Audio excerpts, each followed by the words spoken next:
Hello friends, कैसे हैं आप सभी। हिंदी स्टोरी संग्रह में आप सभी का स्वागत है। कैसे हुई थी राधा की मृत्यु, श्री कृष्ण ने क्यों तोड़ दी बांसुरी।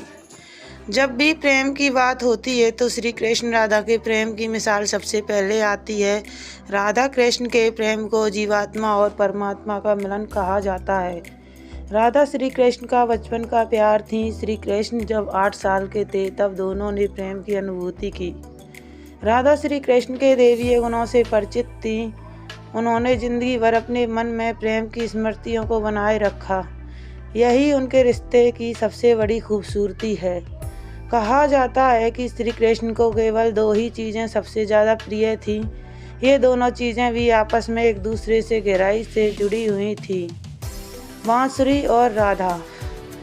कृष्ण की बांसुरी की धुन ही थी जिससे राधा श्री कृष्ण की तरफ खिंची चली गई। राधा की वजह से श्री कृष्ण बांसुरी को हमेशा अपने पास ही रखते थे।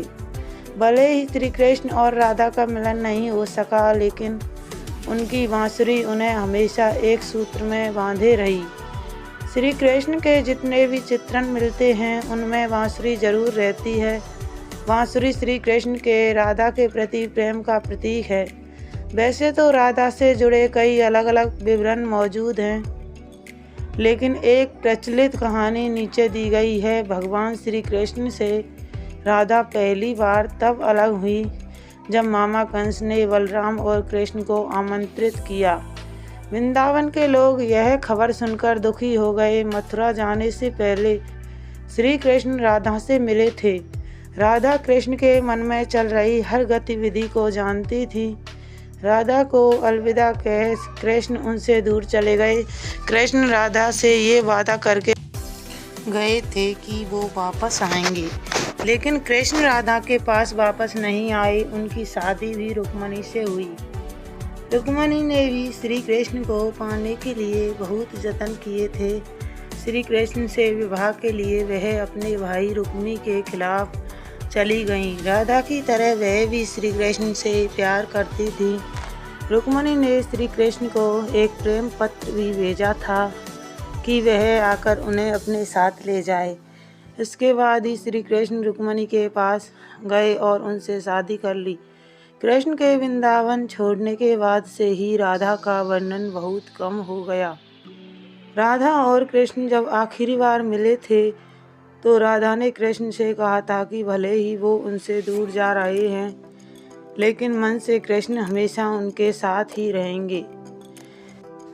इसके बाद कृष्ण मथुरा गए और कंस और बाकी राक्षसों को मारने का अपना काम पूरा किया। इसके बाद प्रजा की रक्षा के लिए कृष्ण द्वारका चले गए और द्वारकाधीश के नाम से लोकप्रिय हुए। जब कृष्ण वृंदावन से निकल गए तब राधा की जिंदगी ने अलग ही मोड़ ले लिया था। राधा की शादी एक यादव से हो गई। राधा ने अपने दाम्पत्य जीवन की सारी रस्में निभाईं और बूढ़ी हुई, लेकिन उनका मन तब भी कृष्ण के लिए समर्पित था। राधा ने पत्नी के तौर पर अपने सारे कर्तव्य पूरे किए। दूसरी तरफ श्री कृष्ण ने अपने दैवीय कर्तव्य निभाए। सारे कर्तव्यों से मुक्त होने के बाद आखिरी बार अपने प्रियतम कृष्ण से मिलने गईं। जब वह द्वारका पहुंची तो उन्होंने कृष्ण के रुक्मणी और सत्यभामा से विवाह के बारे में सुना, लेकिन वह दुखी नहीं हुई। जब कृष्ण ने राधा को देखा तो बहुत प्रसन्न हुए। दोनों संकेतों की भाषा में एक दूसरे से काफ़ी देर तक बातें करते रहे। राधा जी को कान्हा की नगरी द्वारका में कोई नहीं पहचानता था।